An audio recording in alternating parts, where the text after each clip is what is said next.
Estrasburgo, 30 de junio de 1971. 8:55 de la mañana. Hora punta. Cafés llenos, ruido de tranvías, empleados apurados con la mirada pegada al reloj. A escasos metros del corazón administrativo de la ciudad, frente a la gran oficina de correos, una furgoneta Renault Estafette se detiene. Nadie la mira dos veces. Parece una más entre tantas. Pero dentro de ella, 8 hombres aguardan en absoluto silencio. Van vestidos como operarios, con blusas azules, guantes grises y rostros tensos. Están a segundos de ejecutar uno de los golpes más audaces en la historia criminal de Europa. Nadie sospecha que ese día marcará un antes y un después. Lo llamarán el atraco del siglo. No por la violencia, ni por la espectacularidad, sino por algo aún más temido por cualquier fuerza de seguridad: la perfección. En menos de 5 minutos, desaparecerán con 11,6 millones de euros sin dejar huella, sin un disparo, sin una sola cámara que los identifique. La policía tardará casi media hora en enterarse. Para entonces, ellos ya estarán cruzando el este de Francia rumbo al anonimato. Pero para entender cómo se llegó a este punto, hay que retroceder años atrás, a los márgenes de Lyon. Allí creció Edmond Vidal, alias Momón, hijo de gitanos, marginado desde niño, humillado por maestros, vecinos y jueces. Abandonó la escuela a los 10 años. La calle se convirtió en su aula, la chatarra en su sustento. A los 13 ya era conocido entre los callejones. A los 17 su nombre estaba fichado por la policía. Pero no era un delincuente común. Tenía memoria, método y sobre todo una sed de respeto que ningún sistema le ofreció. En prisión conoció a Cristo, otro joven perdido en el engranaje de la pobreza, cuya calma escondía una inteligencia fría. De esa amistad surgiría algo más que compañerismo, un código. El crimen como disciplina, como resistencia, como revancha. Juntos aprendieron a planear, a leer a la policía, a actuar sin dejar rastros. Poco a poco reclutaron a otros. Patrick, el doctor del grupo, calculador, silencioso, inquebrantable. El Gros, exmilitar de Argelia, estratega obsesionado con los detalles. Y finalmente, Nickel el griego, leyenda viva del crimen urbano, con decenas de golpes encima y ni una sola condena firme. No eran una banda, eran una célula quirúrgica. En sus ensayos no se usaban armas, sino relojes. En lugar de adrenalina, había listas, mapas, relojes sincronizados, rutas de fuga simuladas con coches robados. Cada miembro tenía un rol específico. Uno manejaba, otro abría cerraduras, otro distraía, otro cargaba. Todos sabían que un error podía ser fatal. Eligieron Estrasburgo no solo por el dinero, sino por el contexto. Frontera con Alemania, zonas rurales ideales para ocultarse, rutas poco vigiladas. La oficina de correos manejaba millones en efectivo cada fin de trimestre, en un edificio con seguridad limitada y empleados previsibles. El punto débil: una pequeña ventana en el segundo piso. Aparentemente inofensiva, en realidad era la grieta perfecta en la muralla. Durante semanas estudiaron el edificio disfrazados de técnicos. Contaron los pasos entre pasillos, anotaron los horarios de entrada y salida de cada turno, memorizando gestos, rutinas, tiempos muertos. Cuando vieron que todo cuadraba, iniciaron la segunda fase: preparar la entrada. Con una llave modificada en una cerradura gemela lograron acceso sin forzar nada. Nadie se dio cuenta. Pero había algo más: la política. El grupo tenía vínculos con el SAC, un organismo pseudopatriótico dirigido por antiguos militares gaullistas. A cambio de protección e información privilegiada, debían ceder parte del botín. No todos estaban de acuerdo. Para algunos, robar era una cuestión de clase. Para otros, una oportunidad. Para unos pocos, una guerra contra un Estado que nunca les dio nada. La noche anterior al golpe, durmieron en silencio, cada uno repasando mentalmente su papel. Nadie hablaba de miedo, solo del tiempo, de las calles, de la ventana. A las 5:50 de la mañana, todo estaba en posición. En la Estafette esperaban Momón, Purrat, el Gros, Bernard, Chevet, Raúl, Nickel el griego y un tal François. 8 hombres, una misión: entrar, cargar, salir. El plan era simple: actuar cuando los policías escoltas ya hubieran salido, justo en esa brecha de 2 minutos. ingresar por la puerta lateral con la llave manipulada, reducir a los empleados sin heridos, cargar los sacos y desaparecer. Todo debía durar menos de 5 minutos. A las 9:05 en punto abrieron la puerta. Se mezclaron entre los pasillos. Una treintena de empleados clasificaban cartas. El grupo avanzó de 2 en 2, simulando ser trabajadores. Esperaron. Cuando los policías salieron, se acercaron al carrito con los sacos. En un instante, pistolas en mano, ordenaron al suelo. Algunos empleados pensaron que era una broma. Luego vieron las armas. El miedo se volvió real. Uno gritó. Otro corrió, pero no hubo disparos. Solo órdenes secas, golpes con la culata, movimientos firmes. En menos de 2 minutos, todo estaba controlado. Nadie murió.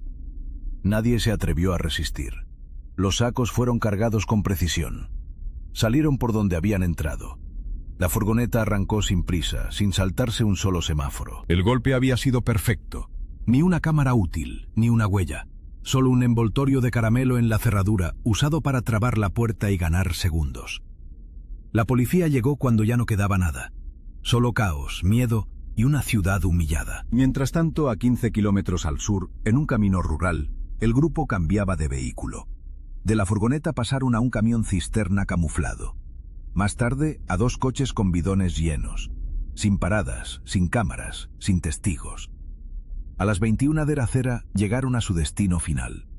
En un garaje de Bourg-en-Bresse celebraron el éxito. Sin brindis, sin risas, solo silencio y alivio. La mitad del botín fue entregada a los contactos políticos, la otra mitad repartida entre el equipo. Pero para Momón algo no estaba bien. Ceder millones a quienes nunca estuvieron en el terreno le resultaba intolerable. Esa rabia sería el inicio de una fractura interna que, con el tiempo, haría tambalear al grupo desde dentro. El Estado aún no lo sabía, pero acababa de nacer una leyenda. El Ganges de Lyon había firmado su obra maestra. Y lo mejor, o lo peor, estaba por venir. Pero este atraco, que la prensa ya calificaba como el golpe perfecto, no nació del azar. Para comprender cómo estos hombres llegaron a ese nivel de precisión casi quirúrgica, debemos remontarnos varias décadas atrás, a la periferia más olvidada de Lyon. Allí donde la exclusión, el desprecio y la violencia cotidiana forjaron a individuos que luego serían temidos por toda Francia. Edmond Vidal, conocido por todos como Momón, no tuvo una infancia común. De origen gitano, nació en 1945 en un barrio pobre donde la miseria se respiraba en cada callejón. Desde pequeño, vivió rodeado del amor de su familia, pero también del rechazo constante del mundo exterior. Para él, las palabras gitano sucio y ladrón eran parte habitual de su día. La escuela se volvió insoportable, así que antes de cumplir 10 años, la abandonó para siempre. La calle se convirtió entonces en su única aula. Durante esos años la pobreza en Lyon tenía 1000 rostros. El joven Momón aprendió a subsistir recogiendo chatarra junto a su padre, sobreviviendo entre insultos, golpes y humillaciones. Pronto se dio cuenta de que la vida honesta apenas alcanzaba para comer, mientras que otros chicos de su edad, los que se habían decidido por la delincuencia, parecían vivir con más dignidad y respeto. Pero él aún no cruzaba esa línea. Todo cambió una fría madrugada cuando apenas tenía 17 años. Regresando a casa después de una noche sin rumbo, vio junto a sus amigos una caja llena de cerezas frente a una tienda cerrada. Una pequeña travesura juvenil se convirtió en su primer encuentro con la justicia. Al día siguiente, la policía irrumpió en su humilde casa, destrozándolo todo frente a los ojos desesperados de su madre. Esa escena lo marcaría para siempre. Fue arrestado y enviado a prisión. Ya no era solo un chico descarriado, sino un criminal para el sistema. En la cárcel conoció a Cristo, un joven tranquilo con una mirada cargada de experiencias duras. Cristo venía de una familia destrozada por la pobreza y había entrado en la delincuencia por pura supervivencia. Ambos conectaron de inmediato. Entre rejas compartieron algo más que charlas. Forjaron una fraternidad profunda. Cristo le reveló que el crimen no solo era violencia y desesperación, sino un método con reglas y códigos claros. Momón comprendió entonces que esa disciplina podía ser su verdadera vía de escape. Tras recuperar la libertad, Momón intentó llevar una vida honesta, Trabajó como obrero, chatarrero y aprendiz de electricista, pero el dinero jamás alcanzaba. La desesperación y la frustración lo empujaron nuevamente a la calle. Fue entonces cuando Cristo reapareció en su vida con una propuesta tentadora. Momón dudó, pero finalmente aceptó participar en un primer golpe. Allí aprendió rápidamente que la planificación era clave. Entrar, actuar rápido, salir limpio. Nada de improvisaciones. Fue en esa etapa cuando conoció a dos figuras clave en su futura banda. El primero era Joan Chabel, conocido como El Gros, un veterano militar que había combatido en la guerra de Argelia y poseía conocimientos tácticos avanzados. Chabel era frío, calculador, con una mirada que imponía respeto inmediato. Para él, los atracos eran operaciones militares donde cada segundo contaba. El segundo era Pierre Purat, apodado El Doctor, un hombre hermético y silencioso, cuya especialidad era la precisión absoluta.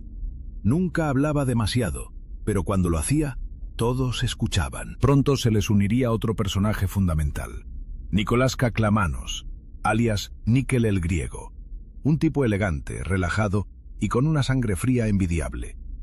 Níquel era el único del grupo que jamás había pisado la cárcel. Conocía perfectamente los sistemas de seguridad y poseía una capacidad sorprendente para anticipar movimientos policiales. Su experiencia y contacto serían vitales para futuros golpes. Estos 4 hombres comenzaron a operar juntos bajo el nombre del Gang de Lyon. No eran delincuentes improvisados, eran profesionales meticulosos. Su metodología revolucionó la delincuencia de la época. Para ellos, los atracos tenían fases bien definidas: estudio previo del lugar, ensayos del golpe, diseño de rutas de escape y, sobre todo, absoluta discreción. Utilizaban maquillaje profesional, pelucas y bigotes postizos para no ser identificados. Siempre usaban vehículos robados previamente preparados y jamás dejaban cabos sueltos. Su filosofía era clara: evitar al máximo la violencia. Las armas eran un recurso para intimidar, no para matar.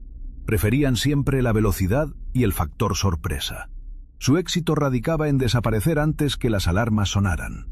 La policía se frustraba una y otra vez, encontrando solo rastros falsos y testimonios contradictorios. Pero la perfección requería sacrificios. Durante meses entrenaban en bosques apartados usando armas reales, simulaban escenarios complejos y exigían precisión absoluta en los tiempos. Cada miembro sabía exactamente su función y entendía que cualquier mínimo error podía acabar con todo el plan. No existía margen para fallar.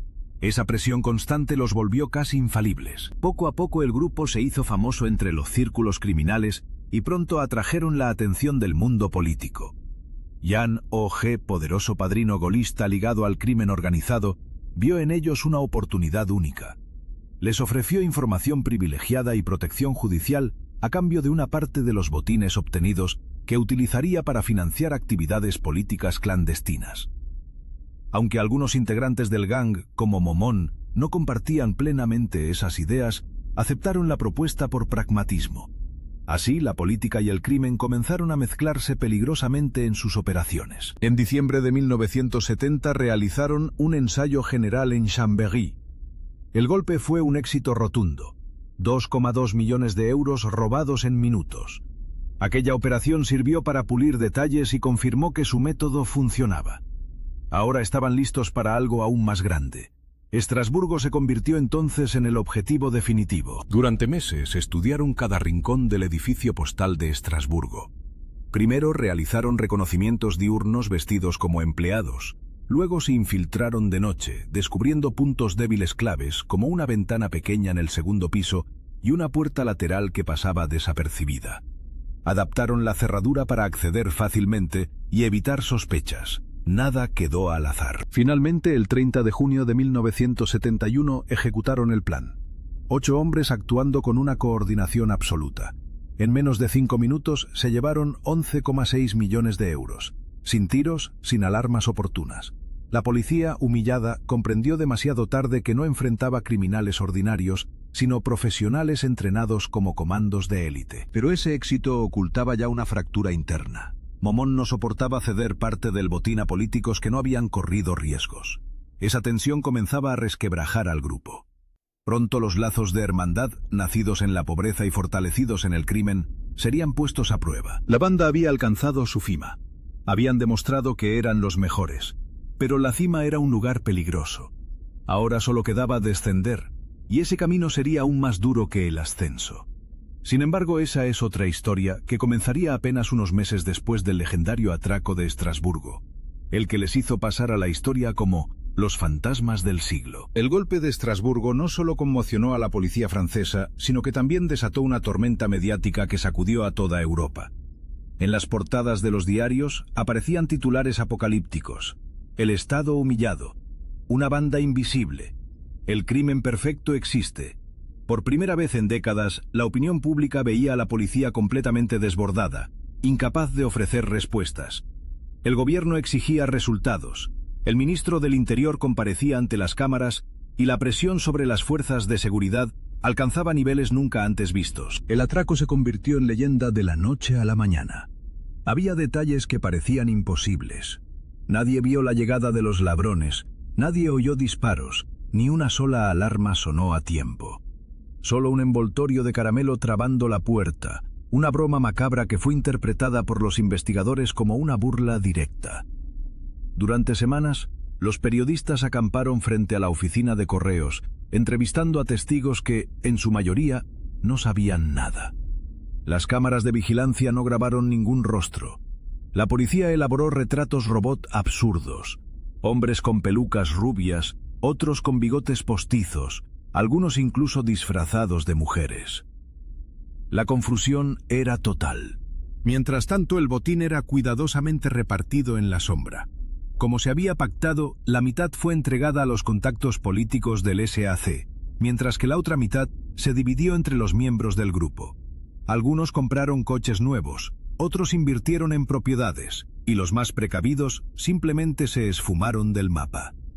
Pero el éxito del golpe no trajo la paz que todos esperaban. Al contrario, la tensión interna comenzó a crecer. Para Momón, ceder millones a políticos que no arriesgaron nada era una traición al espíritu del grupo. Su rabia era compartida por otros veteranos, aquellos que venían de la miseria y el desprecio. Empezaron a surgir discusiones, desconfianzas, incluso pequeñas venganzas silenciosas. El Gros, siempre pragmático, defendía el pacto con el SAC. Sin su protección, estaríamos en la cárcel hace años, repetía. Pero la brecha entre los dos mundos, el de los viejos compañeros de barrio y el de los nuevos socios políticos, se hacía cada vez más profunda. La policía, por su parte, no tardó en centrar su atención en Lyon y sus alrededores. A partir del atraco de Estrasburgo, los investigadores decidieron revisar todos los robos anteriores con patrones similares. Precisión, uso de disfraces, ausencia de violencia innecesaria. 3 días después del golpe, se abrió una instrucción judicial por robo a mano armada, a cargo del juez François Renault, una figura temida y respetada en el mundo judicial francés. Renault era obsesivo, implacable y sobre todo paciente. No le importaba esperar meses, incluso años, si era necesario. Las primeras pistas llegaron pronto. En la zona rural al sur de Estrasburgo, la policía encontró la Renault Estafette utilizada en la fuga, abandonada con precisión. Dentro solo había una moneda de 1 céntimo. Ningún rastro más.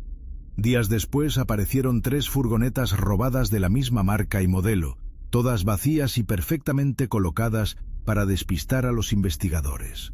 Los agentes empezaron a entender que se enfrentaban a una banda profesional, entrenada casi como un comando militar. Sin embargo, no había pruebas sólidas. El verdadero golpe al grupo no vino desde fuera, sino desde dentro. La fractura interna se acentuó cuando Momón pidió al Gros incluir a 3 de sus viejos amigos del barrio en un nuevo atraco. El objetivo era la recaudación de un supermercado en pleno Lyon. El Gros aceptó, aunque con ciertas dudas. El 5 de febrero de 1972, 7 hombres se colocaron en posición. Todo parecía estar bajo control, pero en el último momento, el director del supermercado reconoció a uno de los atracadores y gritó: «¡Esto es un atraco!». Estalló el caos. Hubo disparos de ambos lados. El Gros cayó herido, y solo la rápida reacción de Momón evitó que muriera en el lugar. Lograron escapar con 1,5 millones de euros, pero algo esencial se había roto para siempre: la invulnerabilidad del grupo. Por primera vez hubo sangre, heridos, sirenas acercándose demasiado rápido. Los medios, ávidos de carnaza, titularon «La banda de Lyon se tiñe de sangre». Ahora la policía sabía que el grupo actuaba en la región. Los rostros empezaron a circular en los ambientes policiales. El mito de los fantasmas perfectos comenzaba a resquebrajarse. El Gros tuvo que ser operado de urgencia en una clínica clandestina. La herida fue grave, pero sobrevivió. Sin embargo, el miedo se instaló entre los miembros. Algunos pensaban en retirarse. Otros desconfiaban de todos. El botín ya no era suficiente para calmar la paranoia. La policía, por su parte, multiplicó las redadas, ofreció recompensas y empezó a trabajar con infiltrados. El juez Renault ordenó escuchas telefónicas, vigilancias secretas, seguimientos nocturnos. Pronto, algunos de los colaboradores más jóvenes del grupo cayeron. Bajo presión, 2 de ellos empezaron a hablar. El primer gran arresto se produjo en abril de 1972. La policía capturó a uno de los conductores en Lyon. Bajo un interrogatorio brutal, terminó confesando su participación en varios golpes, incluido el de Estrasburgo. Esa confesión permitió establecer conexiones entre los miembros, sus paraderos y sus rutinas. Los teléfonos de familiares y amigos comenzaron a ser intervenidos. Los lugares de reunión ya no eran seguros. Momón, consciente del cerco, intentó desaparecer. Cambió varias veces de ciudad, utilizó documentos falsos, evitó cualquier contacto con los suyos. Sin embargo, su círculo cercano era cada vez más pequeño. Cristo, su amigo y hermano de armas, fue arrestado meses después. La noticia lo golpeó fuerte. A partir de ahí, la caída del grupo fue cuestión de tiempo. El juicio por el atraco de Estrasburgo se convirtió en un espectáculo mediático. Los periodistas se agolpaban en las puertas del tribunal, los abogados daban declaraciones crípticas, los familiares de los acusados lloraban frente a las cámaras. La fiscalía pidió penas ejemplares, argumentando que la banda había humillado al Estado y puesto en peligro el orden público. Los jueces, bajo la presión del gobierno, no mostraron clemencia. A medida que avanzaba el proceso, salieron a la luz detalles hasta entonces desconocidos. Los contactos políticos, el papel del SAC, la colaboración de policías corruptos, la inversión del dinero en negocios legales. El público quedó fascinado y horrorizado.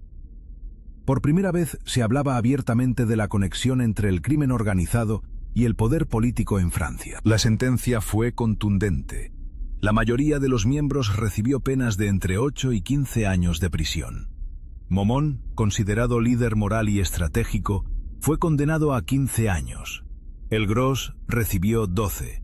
Nickel, el griego, sorprendentemente, logró evitar la prisión mayor gracias a la falta de pruebas directas.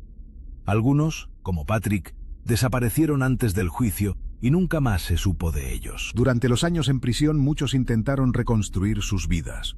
Momón escribió cartas a su familia, meditó sobre sus decisiones y, según dicen algunos guardias, jamás perdió la dignidad. Otros, en cambio, no soportaron el encierro y se sumieron en la depresión o la violencia interna.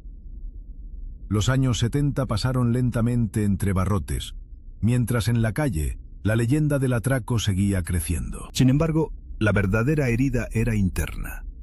Para los supervivientes, el recuerdo del golpe perfecto era también el del inicio de su propia destrucción. La traición, la codicia, la presión policial y las alianzas peligrosas con el poder terminaron por desmoronar la hermandad forjada en la miseria. Al final, solo quedó el eco de un triunfo convertido en ruina. Hoy, más de medio siglo después, el atraco de Estrasburgo sigue siendo un símbolo, no solo del genio y la audacia criminal, sino también de los límites del poder y la fragilidad de la lealtad. La banda de Lyon se disolvió, pero su sombra aún recorre los archivos policiales y las pesadillas de quienes se atrevieron a desafiar al Estado. La historia terminó en los tribunales, pero su verdadero desenlace se escribió en las grietas del alma de sus protagonistas. En el fondo, todos sabían que el crimen perfecto no existe. El atraco del siglo fue, ante todo, la última rebelión de unos hombres que solo querían respeto. Y ese respeto, aunque efímero, lo consiguieron durante unos breves minutos en la niebla de una mañana de junio, cuando Francia entera tembló ante el poder de los fantasmas del siglo. Décadas después del atraco de Estrasburgo, los ecos de aquel golpe resuenan todavía en las crónicas policiales, los libros de historia y, sobre todo, en la memoria colectiva de Francia. Para muchos, sigue siendo el crimen perfecto, una operación ejecutada con una precisión casi militar, sin disparos ni víctimas fatales, un desafío brutal al Estado que aún genera respeto y temor en las fuerzas del orden. Pero la realidad es que, tras el brillo de la leyenda, la historia de la banda de Lyon y sus protagonistas está teñida de amargura, traiciones y finales tan grises como las calles de los barrios donde crecieron. Porque el gran golpe no solo cambió la vida de sus autores, también marcó para siempre el sistema policial y judicial francés, y habría una grieta irreparable entre el pueblo y sus instituciones. Los años posteriores al atraco fueron una larga pesadilla para todos los involucrados. Los sobrevivientes que salieron de prisión lo hicieron a un país distinto, en crisis económica, con nuevas leyes y una vigilancia mucho más estricta sobre el mundo del crimen organizado. Los métodos de los viejos atracadores ya no servían. La tecnología, la informática y las nuevas alianzas entre mafias internacionales cambiaron el mapa del delito en Europa. Para tipos como Momón, el Gros, o Nickel el Griego, ya no había lugar en ese nuevo orden. Algunos intentaron reintegrarse a la vida civil. Momón, por ejemplo, trabajó durante años como obrero, rechazando cualquier contacto con el pasado.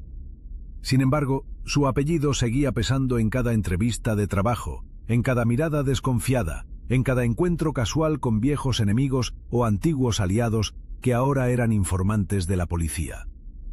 El Gros, marcado de por vida por la herida recibida en el último golpe, se dedicó a pequeños negocios legales, viviendo siempre bajo la sombra de la sospecha.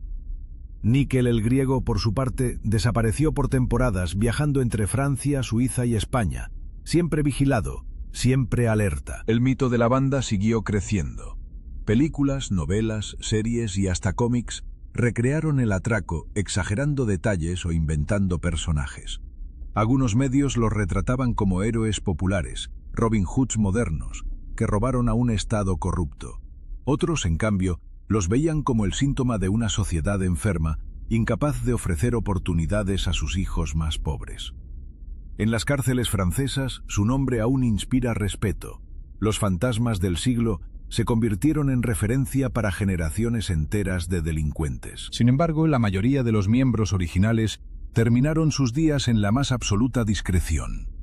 Pocos hablaron abiertamente de su pasado. Las entrevistas concedidas a periodistas siempre estaban llenas de evasivas, silencios y recuerdos ambiguos. Muchos mantuvieron hasta el final el código de la omertá. Nada de delaciones. Nada de detalles sobre el paradero del dinero, nada que pudiera poner en peligro a otros. Así, la mayor parte del botín desapareció para siempre, disuelto entre cuentas anónimas, inversiones imposibles de rastrear y la lealtad férrea de quienes juraron no volver a hablar. El Estado, por su parte, aprendió la lección. Tras el golpe de Estrasburgo, se modernizaron los sistemas de alarma y videovigilancia. Se crearon unidades policiales especializadas en crimen organizado y se reforzaron las leyes contra el blanqueo de capitales.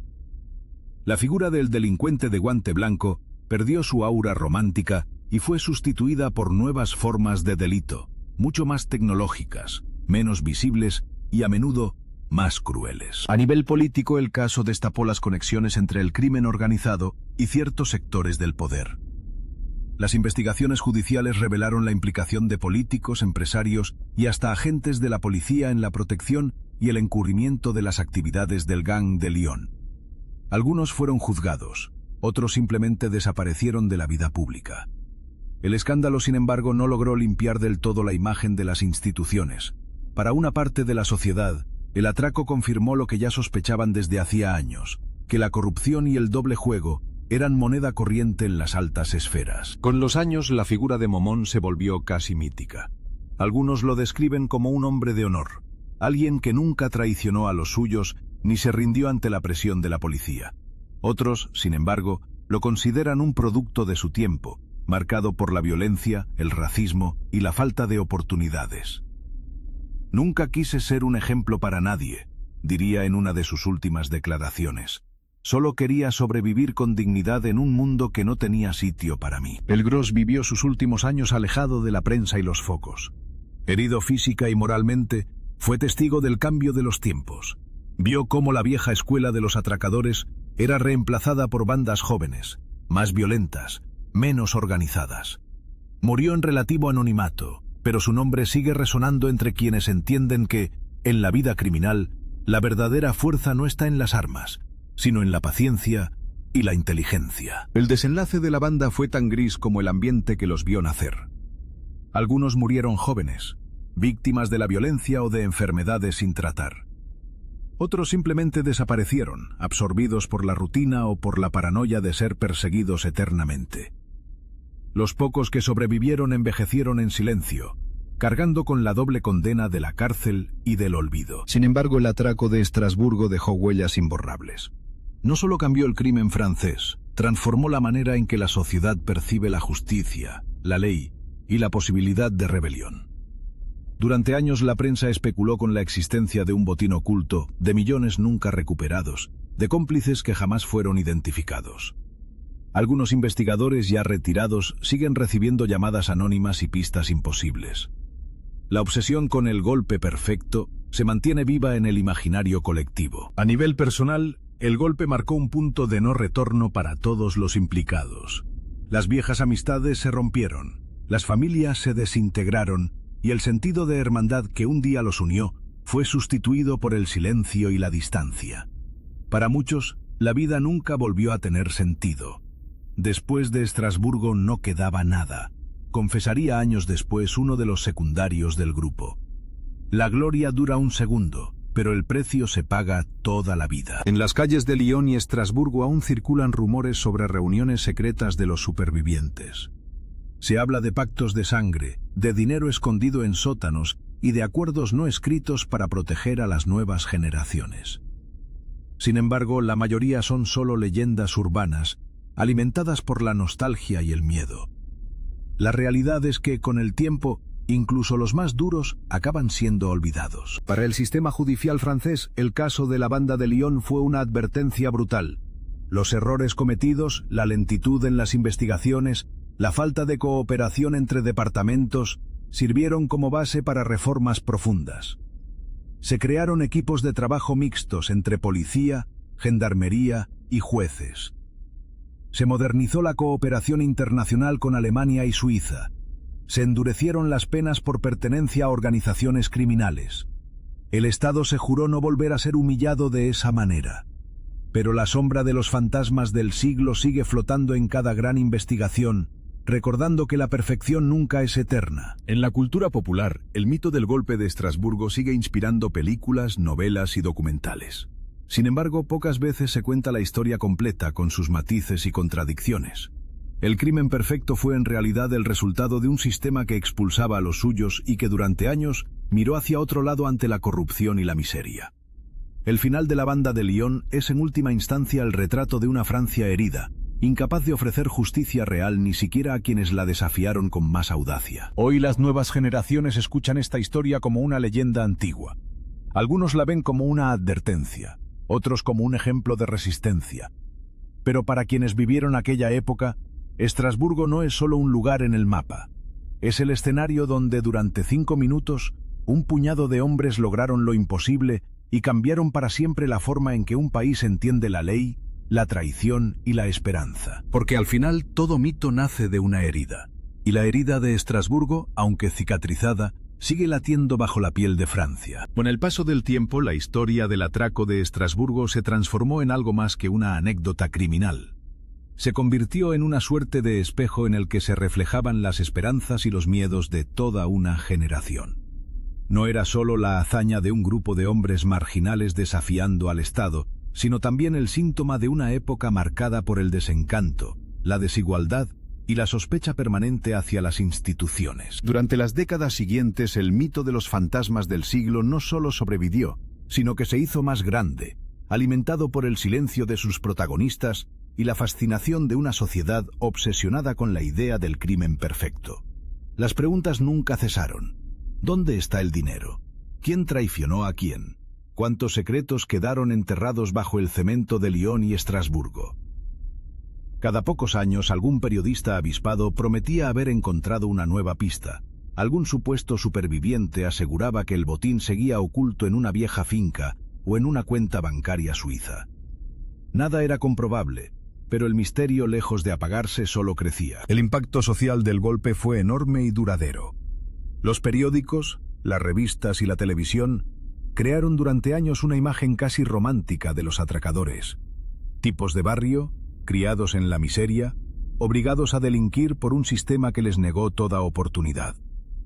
En los barrios bajos, los niños escuchaban sus nombres como si fueran leyendas, y no faltaba quien defendía que, a su manera, habían hecho justicia en un país dominado por la corrupción y el clasismo. Sin embargo, la verdad era mucho menos poética.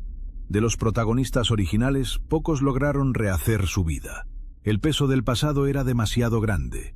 Las traiciones internas, el miedo constante a ser vigilados, la pérdida de amigos y familiares, todo eso fue dejando cicatrices que ni el dinero ni la fama podían borrar. Muchos acabaron en la pobreza, otros en el anonimato más absoluto. Para la mayoría, la gloria del golpe fue solo un relámpago antes de una larga noche de soledad y arrepentimiento. La nueva criminalidad, por su parte, aprendió de sus errores y aciertos. A partir de los años 80, la delincuencia francesa dio un salto cualitativo. Bandas más jóvenes, armadas y violentas, empezaron a tomar el control de los barrios marginales. Ya no había lugar para el código de honor ni para la precisión meticulosa de los viejos atracadores. El robo dejó de ser un arte para convertirse en un negocio sucio, rápido y brutal. La policía, endurecida tras el escándalo de Estrasburgo, adoptó métodos más agresivos, y la línea entre el bien y el mal se volvió más difusa que nunca. Algunos miembros de la antigua banda, al ver ese cambio, sintieron nostalgia, pero también rechazo. Lo nuestro no era violencia por placer, diría años después uno de los pocos supervivientes.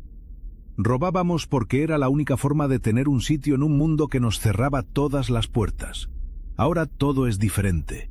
Los chavales matan por nada, no respetan nada, no conocen el miedo a perderlo todo. El Estado, a su vez, nunca olvidó la humillación sufrida.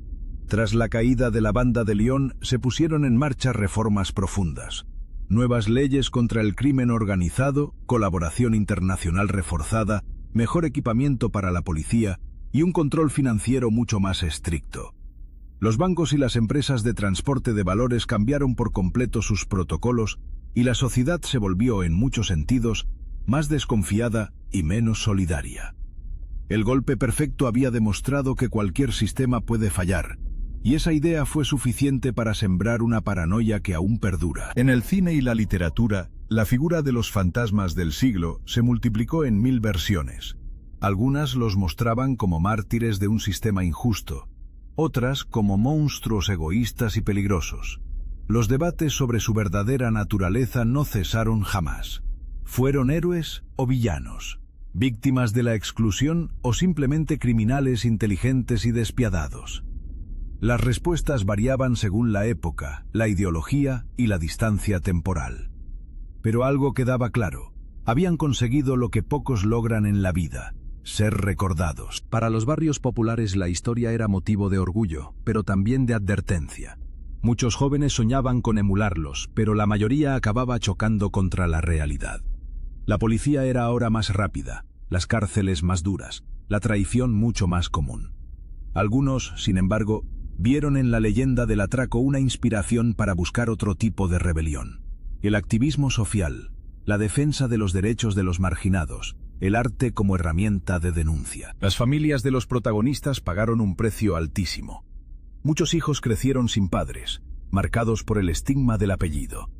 Las esposas y madres soportaron años de vigilancia, acoso policial y miradas de desprecio en el vecindario. Incluso después de cumplir condena, los miembros de la banda jamás pudieron regresar a una vida normal. La fama, en su caso, fue una condena perpetua. En el terreno político las cosas tampoco mejoraron del todo. La corrupción, lejos de desaparecer, se adaptó a los nuevos tiempos.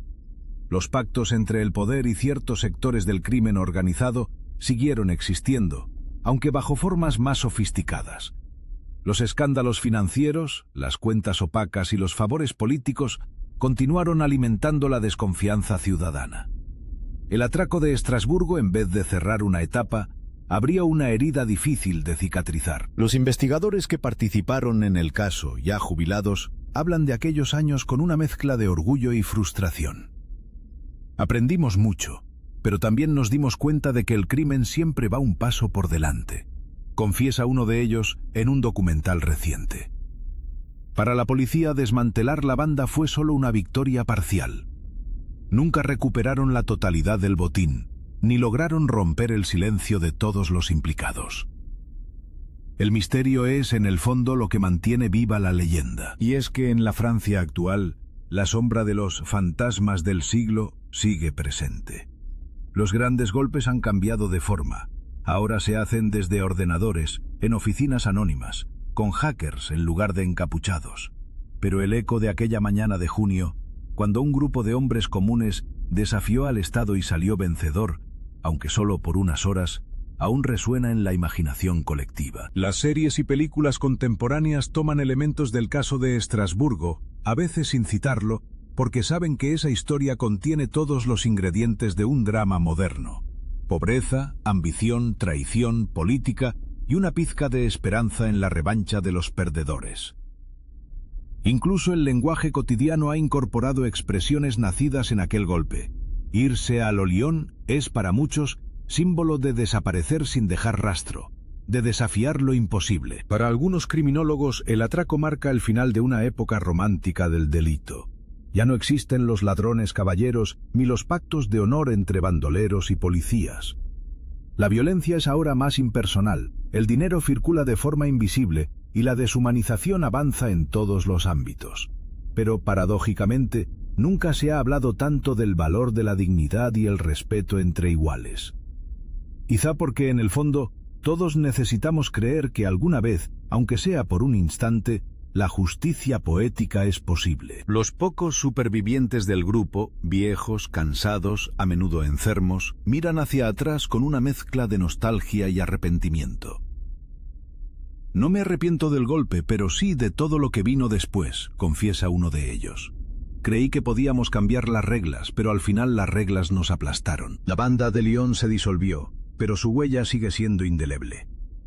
Los archivos policiales recogen sus nombres con respeto y miedo. Las nuevas generaciones los estudian como caso de escuela. Los escritores y cineastas continúan reinventando su historia. En el imaginario francés, el golpe de Estrasburgo es algo más que un delito. Es la prueba de que incluso los más débiles pueden ganar, aunque sea solo una vez. Quizá por eso la historia no se olvida, porque habla en última instancia del deseo universal de justicia, del anhelo de respeto y de la eterna lucha contra un destino que parece escrito de antemano. La Francia que emergió tras aquel golpe ya no era la misma. Ni sus barrios, ni su policía, ni sus criminales, ni su política. Todo cambió, aunque a veces ese cambio solo se perciba en los detalles más pequeños.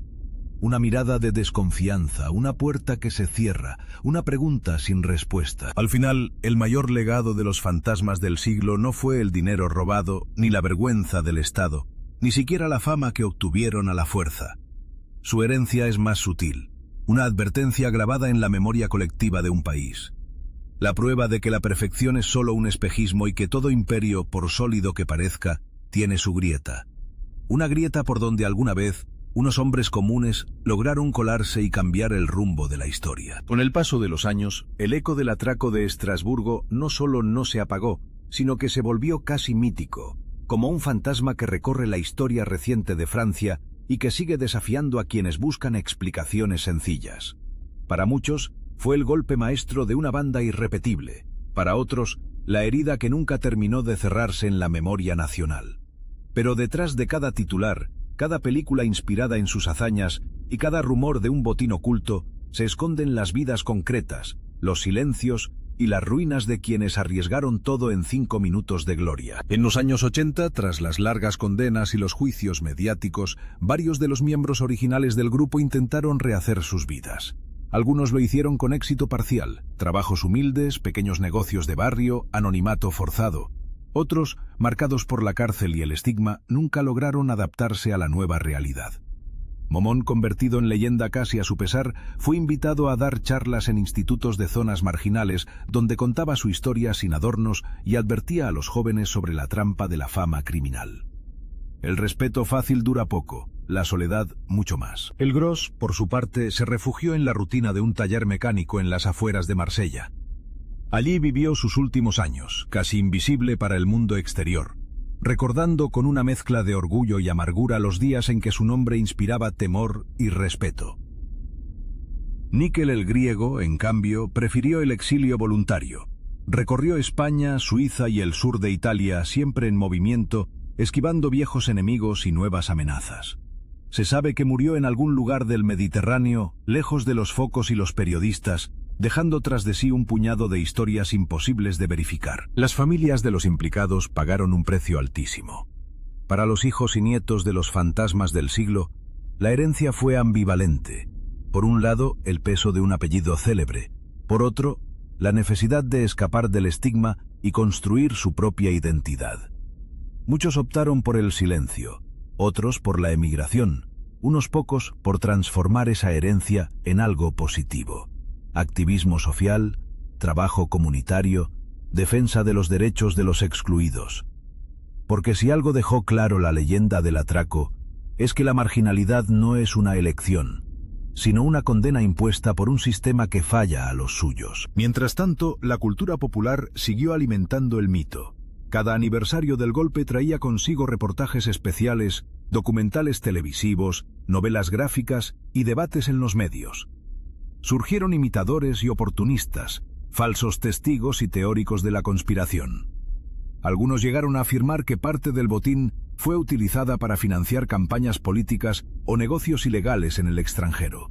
La policía, por su parte, nunca cerró del todo el expediente, aunque con los años el caso pasó de mano en mano hasta volverse un simple archivo polvoriento que solo interesa a los nostálgicos. En los barrios populares de Lyon y Estrasburgo, la historia del grupo se transmitió como un cuento de advertencia y esperanza. Los abuelos la relataban en las sobremesas, añadiendo o suprimiendo detalles según el auditorio. Para muchos niños, Momón, el Gros y Níquel eran nombres míticos, símbolos de una época en la que la astucia y la lealtad valían más que el dinero fácil. Para otros el relato servía para recordar que todo exceso se paga, y que la traición puede llegar de donde menos se espera. No faltaron quienes buscaron explotar comercialmente la leyenda. Un famoso productor de cine ofreció cifras astronómicas por los derechos de la historia, pero los pocos supervivientes se negaron siempre a colaborar, fieles a su código de silencio. Los intentos de escribir biografías autorizadas fracasaron por la negativa a revelar detalles cruciales: la ubicación exacta del botín, los nombres de los verdaderos cerebros del plan, la implicación de figuras políticas aún vivas. Así, el misterio se mantuvo intacto, envuelto en una niebla que solo aumentaba el interés público. Con el paso del tiempo surgieron nuevas teorías. Unas aseguraban que el atraco fue en realidad un ajuste de cuentas entre facciones del poder. Otras que fue la última rebelión auténtica antes de la llegada de la mafia financiera, mucho más sofisticada y menos visible. Los analistas coincidían en un punto: el golpe de Estrasburgo marcó el final de una era y el comienzo de otra, donde la frontera entre legalidad e ilegalidad se hizo cada vez más difusa. En los años 90 y 2000, Francia fue testigo de una mutación profunda del crimen organizado. Las viejas bandas fueron desplazadas por estructuras transnacionales, mafias del este, redes de tráfico global y hackers capaces de vaciar cuentas bancarias en segundos. La violencia se hizo más anónima, los rostros menos reconocibles, la traición más cotidiana. En ese nuevo contexto, el romanticismo del golpe perfecto se volvió anacrónico, aunque nunca dejó de ejercer su poder de fascinación. La policía, que en los 70 había sido humillada por la banda de Lyon, se transformó en una maquinaria mucho más tecnificada y despiadada. Las nuevas generaciones de investigadores estudiaban el caso de Estrasburgo como lección obligatoria. Aprender de los errores, anticipar movimientos, desconfiar de las soluciones fáciles. En los manuales de la gendarmería, el golpe es aún un ejemplo de cómo la inteligencia y la disciplina pueden superar a la fuerza bruta. Sin embargo, la enseñanza más profunda no aparece en los informes oficiales ni en los libros de texto. Está en los testimonios dispersos, en las cartas sin destinatario, en los silencios de quienes sobrevivieron a la tempestad. Para ellos, la verdadera lección es amarga. La gloria pasa, la vida continúa, y las cuentas pendientes no siempre se pagan con dinero. Varios documentales recientes han buscado rescatar la voz de los olvidados. En entrevistas grabadas en casas modestas o bares de barrio, los supervivientes repiten una y otra vez el mismo mensaje. No busquéis héroes donde solo hubo hombres cansados de perder. Para algunos, la historia del atraco es una metáfora de la lucha contra la marginación. Para otros, el ejemplo perfecto de cómo la violencia engendra más violencia, y la desconfianza acaba devorando incluso a los más fuertes. En los tribunales franceses, la memoria del caso sigue viva. Cada vez que se juzga a una nueva banda, algún fiscal cita el ejemplo de Estrasburgo para recordar que ningún plan es infalible y que el Estado, tarde o temprano, siempre responde. Pero en los cafés, en los parques y en los mercados, la historia circula como una leyenda sin moraleja. La última gran aventura de un grupo de hombres que solo buscaban respeto y terminaron convirtiéndose en monstruos para unos y mártires para otros. La pregunta que sigue flotando es si todo valió la pena. Algunos dicen que sí, que por un instante lograron burlar al sistema y vengar tantas humillaciones acumuladas. Otros que el precio pagado fue demasiado alto y que el sufrimiento de las familias, la pérdida de amigos y el peso de la soledad nunca compensan 5 minutos de gloria. La verdad, como casi siempre, está en algún punto intermedio. El atraco de Estrasburgo fue un milagro imposible de repetir, y al mismo tiempo, una maldición que persiguió a sus protagonistas hasta el final de sus días. El último superviviente de la banda, entrevistado pocos años antes de su muerte, resumió así el legado del golpe. Nosotros no queríamos ser ejemplo de nada. Solo queríamos que el mundo supiera que existíamos, que por una vez el Estado nos mirara a los ojos y entendiera que la vida en los márgenes no es una elección, sino una condena. Hicimos lo único que sabíamos hacer: organizarnos, planificar, golpear y desaparecer. Lo que pasó después ya no fue asunto nuestro. Y así la historia se fue desvaneciendo poco a poco como la niebla que cubría Estrasburgo aquella mañana inolvidable. Pero la herida, profunda y silenciosa, quedó abierta, porque la leyenda no pertenece a los que la viven, sino a los que la recuerdan y la reinventan una y otra vez. Los fantasmas del siglo siguen paseándose por la memoria de Francia, recordando que a veces el miedo y la admiración van de la mano, y que toda sociedad necesita sus monstruos para poder dormir tranquila por las noches. En el fondo, el atraco de Estrasburgo es mucho más que un crimen perfecto. Es el retrato de una época, la radiografía de una Francia herida y la última rebelión de los invisibles.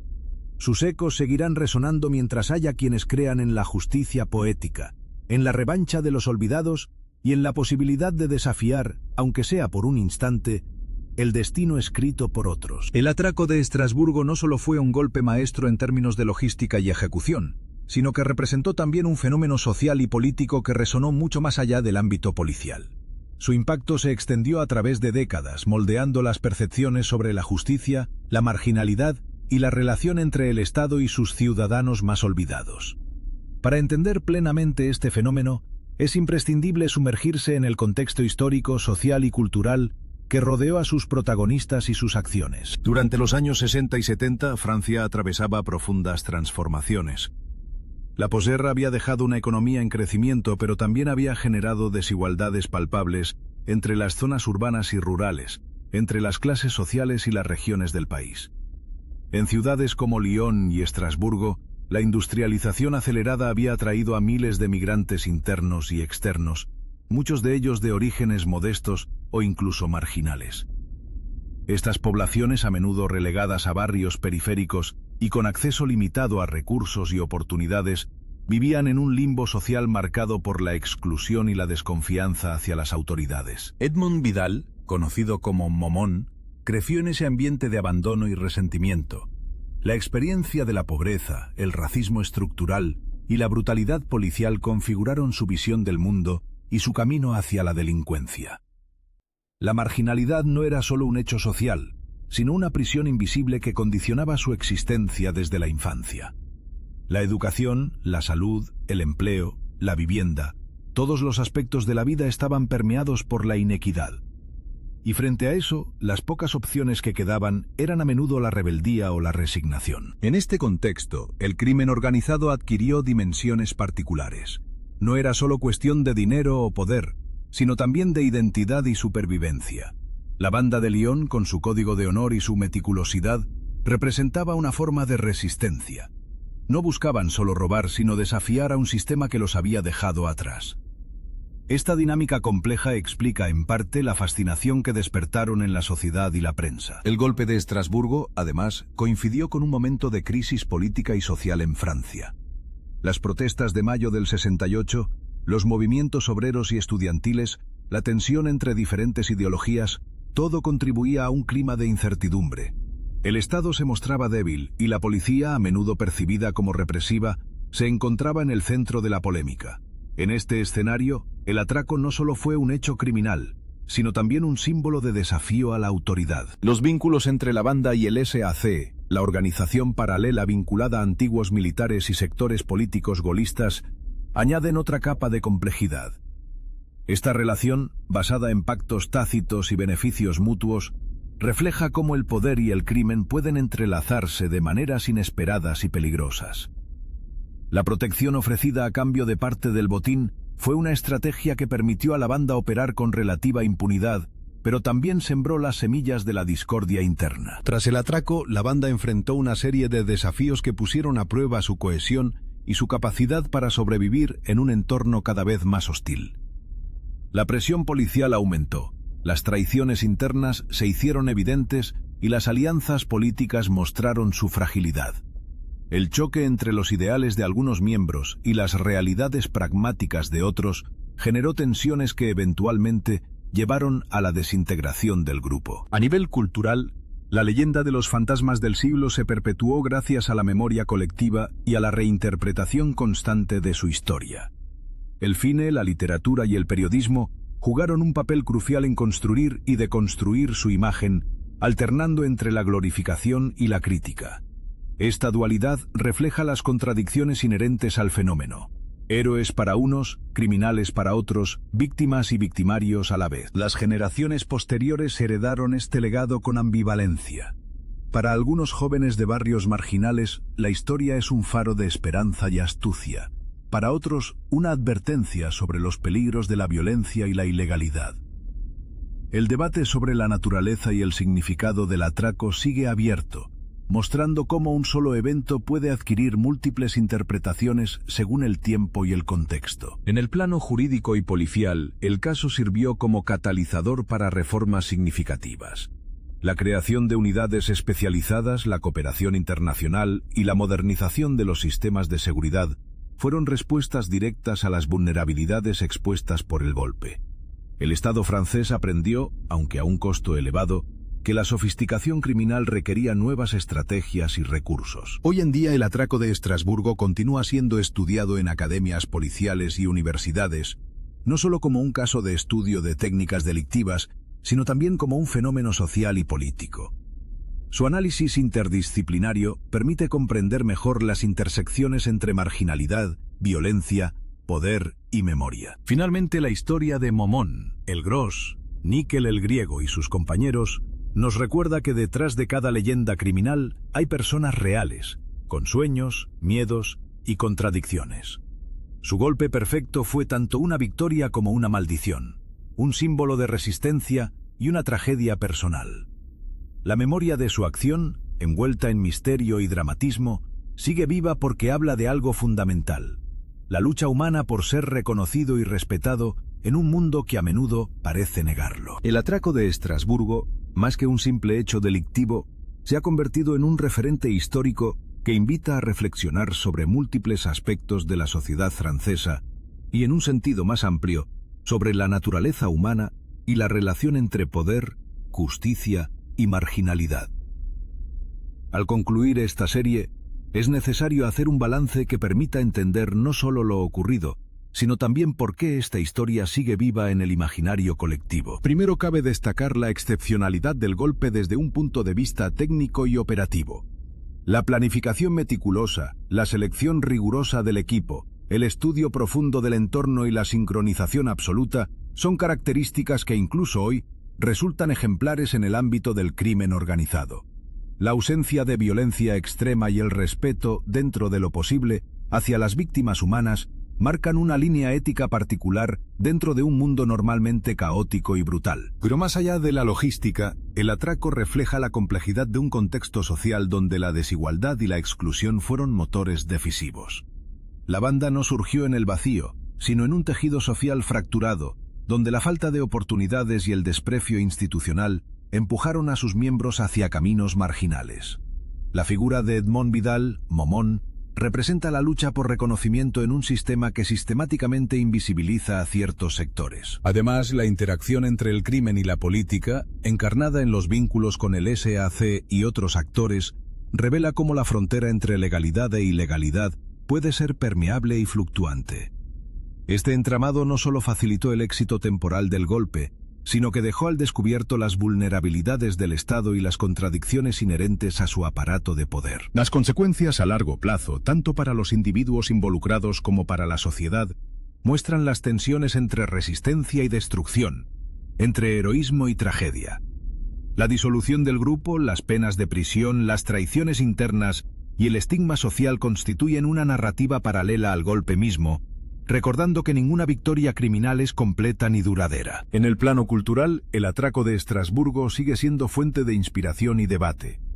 Su representación en medios y artes refleja tanto la fascinación por la audacia como la crítica hacia las estructuras sociales que generan exclusión.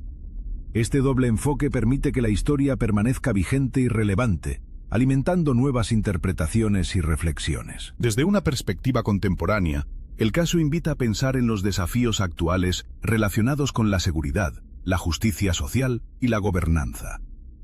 La sofisticación de las nuevas formas de delito, la globalización de las redes criminales y las tensiones sociales derivadas de la inequidad exigen respuestas complejas que consideren tanto los aspectos técnicos como los humanos y políticos. Finalmente, el legado del atraco es una invitación a mirar más allá de la leyenda y comprender las historias humanas detrás de los hechos.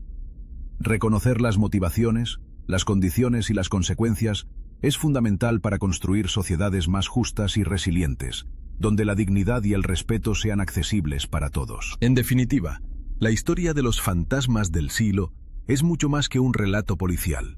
Es una ventana a las contradicciones de una época y un espejo para el presente y el futuro. Que su recuerdo sirva para evitar que la marginalidad y la desesperación sigan alimentando los ciclos de violencia y exclusión. Que sea también un llamado a la reflexión y al compromiso con un mundo donde la justicia y la igualdad no sean solo ideales, sino realidades tangibles. Así concluimos este relato sabiendo que la verdad, como el tiempo, es compleja y multifacética. El atraco de Estrasburgo, con todas sus luces y sombras, seguirá siendo un punto de referencia para entender no solo el crimen, sino también la condición humana y los desafíos de nuestra sociedad.